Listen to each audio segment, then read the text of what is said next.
Hey, you want to learn about radicalization? Let's learn about radicalization. December 6th, 2021. This hour, the people who attacked the Capitol last January 6th came from hundreds of counties across at least 44 different states. So what drove them there, other than the lies spread by former President Trump? MSNBC anchor Eamon Moldeen is digging into one case and tells us the story in a newly launched podcast, Joe Mika, it's good to see you guys. You know, 3 days after the family, close friends, barely left her home.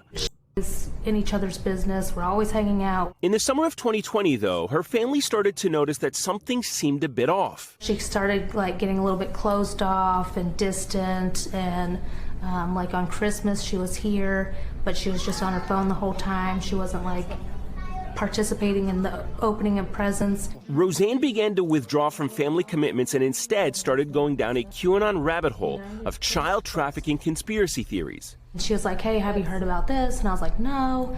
So she researched it. So I left there at probably 5 o'clock in the evening, and she texted me at 7 o'clock in the morning. She had been up all night watching YouTube. Her family wasn't sure how to handle her newfound obsession. Roseanne had a history of substance abuse, and they were afraid confronting her might push her away. Her social media posts began to take on an extreme political tone. Do you believe that Roseanne was radicalized? Yes. Yeah. And to which I go again, repeating the same thing that I've been repeating for years. Y'all take that shit as a joke. Y'all take the Facebook comments and the old people profiles as a joke. Real people read that shit. And that's where I say republicanism or conservatism is dead. It has been overridden with that as a moral standing. Like, that's where you should be. Are you not against child sex trafficking? Of course I'm against it. So then why don't you support this? Because that's not real. The disconnect. I believe in what you believe in, but you believe in it in out the cup. So now I'm in the little blue liberal cesspool while you're thinking of the same things I am, but you're attacking it from angles that don't exist. Fight your demons somewhere else, bro. Her family tried to talk her out of attending the January 6th rally held in Washington, but she refused.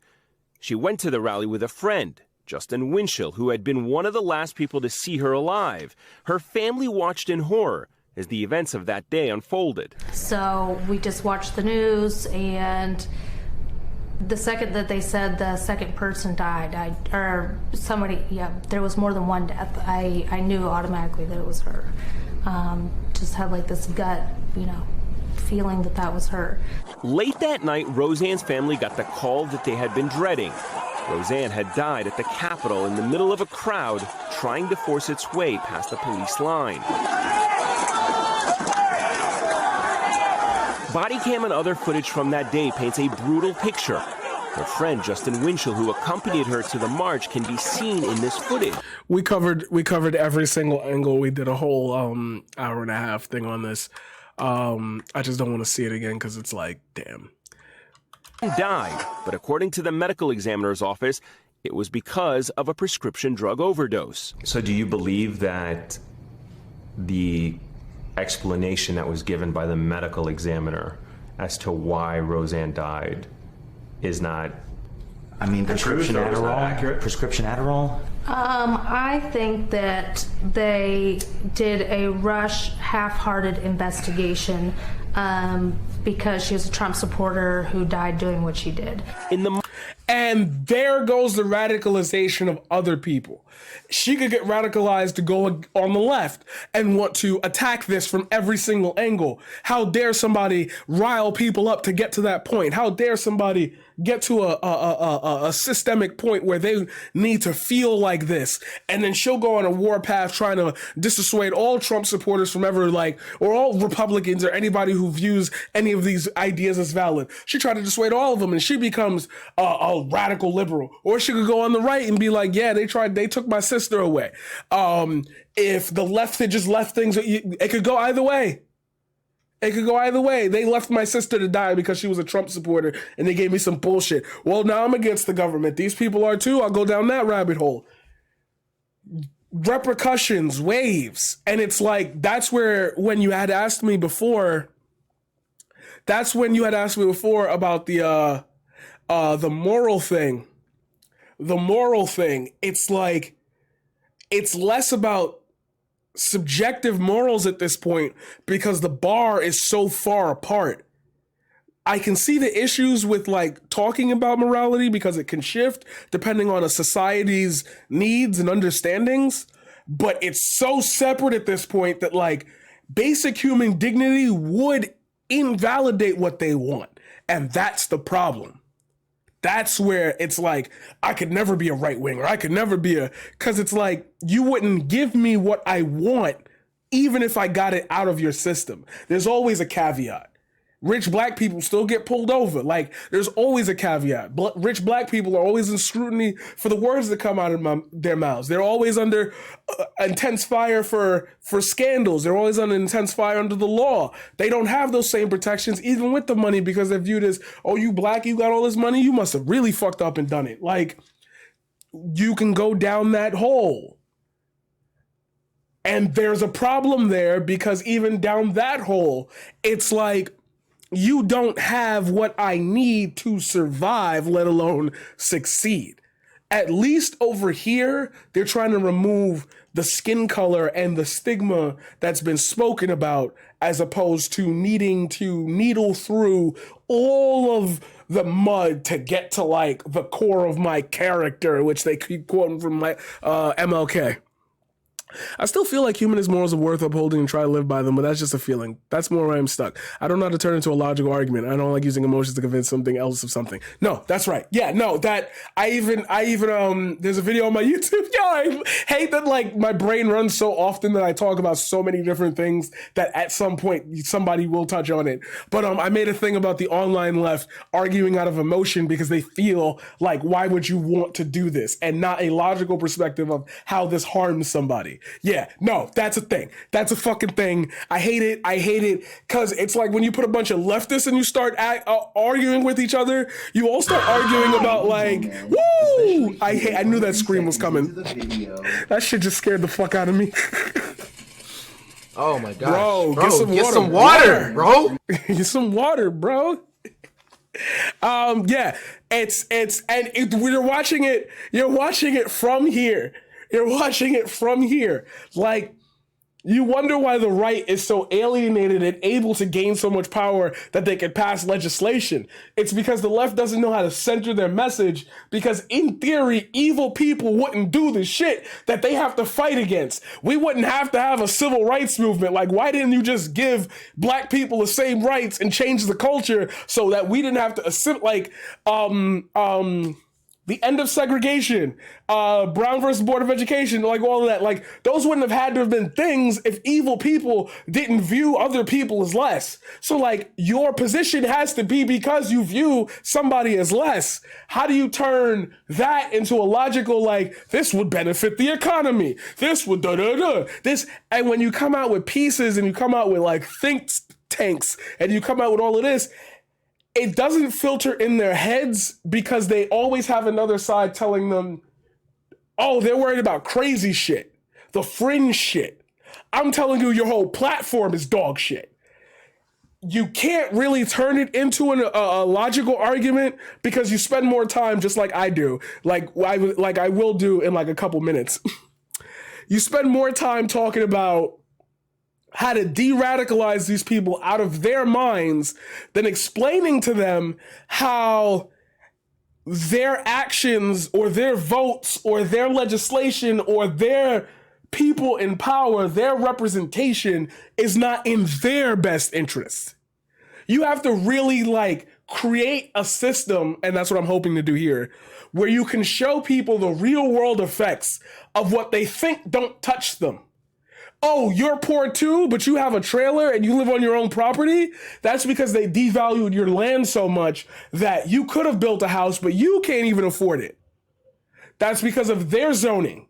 They did that to you, but made you think living there was better than living in an apartment. We both actually live in the same circumstances. I want you to get up at the same time as I want to get up. Let's talk about land ownership and how we can actually start creating revenue for ourselves or upping the appreciation. Appreciation? A house is appreciated, right? Is that the word? Is that the word? Appraisal. Fuck!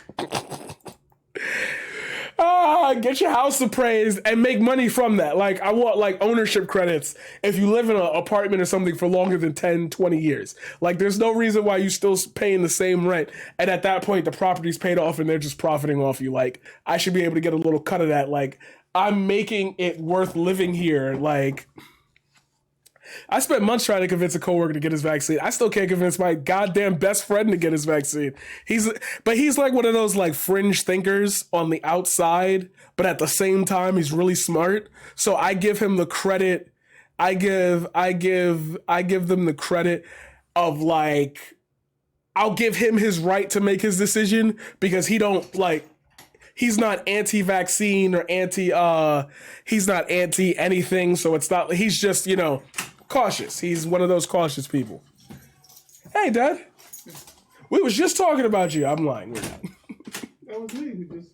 I can't hear anything. Sorry. Oh. Hey, I'm streaming. You wanna say hi? They're just go right. Just pop right, and then look at the camera right there. No, the other way. Other way. See where my face is? Mm-hmm. Yeah, go all the way there. Yeah, there you go. Say hi. Peace. What's up, Dad? Hello, Fred. Hey, now I have you on my stream. I've been trying to get him on this stream forever. He be talking. And that's the other side of it. Okay, so I guess, damn, I didn't want to go into a whole story on this, but I guess I can. That's the other side of it. Like my dad, he had his reservations about the vaccine and everything, and he had his reservations about what he wanted to like know and everything. And I worked with him. I had time to work with him. I don't have that time to work with everybody else like that. But through that, he's like looking at other things and realizing, wow, this sound real stupid. This sound real dumb. This sound real like, who are these people? Why is this being said? Have you heard about this? Like, I know you're into that. Like, having somebody who you can trust to be inquisitive and know that they wouldn't bullshit you is probably one thing. But then, like, those people get radicalized, so then you gotta be careful. There's a whole layer to it. I gotta continue watching the video because it's like the way I finally got him to consider my side of the argument was to say, "Can you please start training me on everything you know?" Yeah. Oh, I kind of said that. Yeah. Wow. Yeah. You have to make them realize that they're out of options. Like, oh, I really didn't know that what I thought I knew applied to just that. Like, you hear people about the VAERS argument and, oh, I'm seeing all these adverse responses from the vaccine and everything and blah, blah, blah, this and blah, blah, blah, that. And then when you show them, like, because we did that, I had a debate with a right-winger, somebody who showed up to January 6th, and he sent me the link, and it was like, here is the evidence. And I think there were only 4 valid links. Everything else was conjecture. It's like, yeah, once you show them, hey, did you actually look at what you're looking at? Oh, wow, I'm dumb, huh? And it's like they'll have that moment of, well, I'm not going to be a Democrat, but like, at least I don't like Republicans. Yeah, that's cool. There you go. There you go. Now you're on the right track. You can have whatever opinions you want after that. Just know that they have ripple effects. That's all. Months since her death, the Boylans have sought to understand how Roseanne was radicalized and what exactly happened to her in those final minutes, some of which they believe were captured on body cam video that has not been released. They also want to speak to Justin Winchell, who was with her at the end, but he has stopped returning the family's calls. Of course he has. Ultimately, he knows it's his fault. He was probably one of the people who was feeding her on, like, yeah, I found something. Yeah, what's up? Just in case. Yeah. So I just might.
Sorry, guys. Give me 1 second.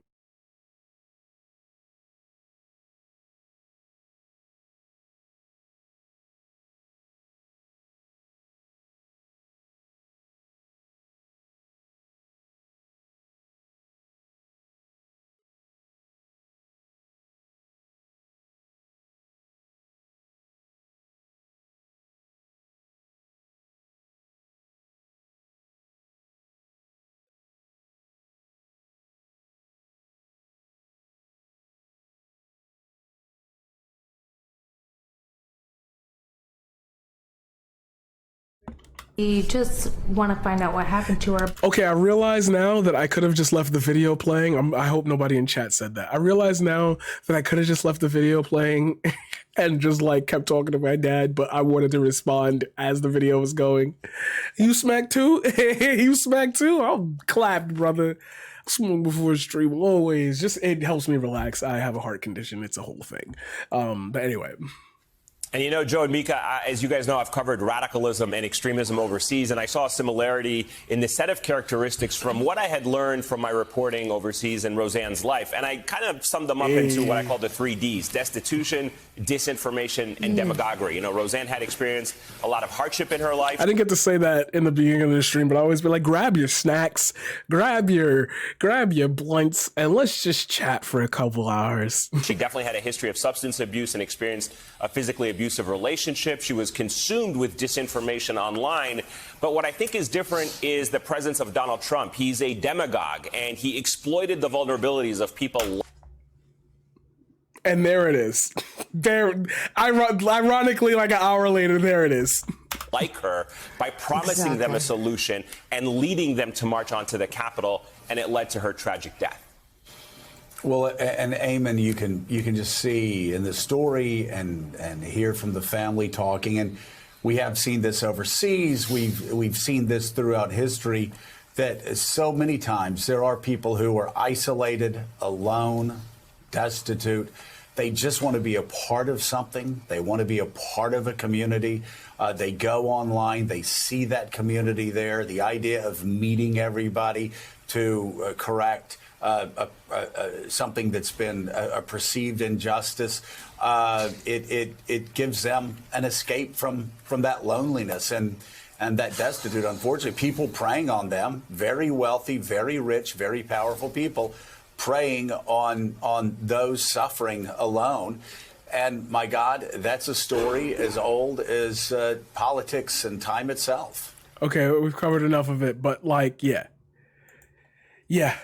One species to boldly go where no person has ever gone before. I think they've even said in that one, like, there's, and I feel like in this climate, if you watch the beginning of Star Trek, it'd be like, to boldly go where no man has ever gone before. Excuse me, man? That's the online left. That's the online left. Like, there will be somebody who will say that shit. And I'm like, you're coming from a good place, I feel it, but please just shut the fuck up. Not here. Yeah, that's exactly. And nobody was screaming woke then. It was just like, yeah, I guess you could include people. Yeah, I get, like, that's not a problem. Like, everybody here, we got Klingons out here. Like,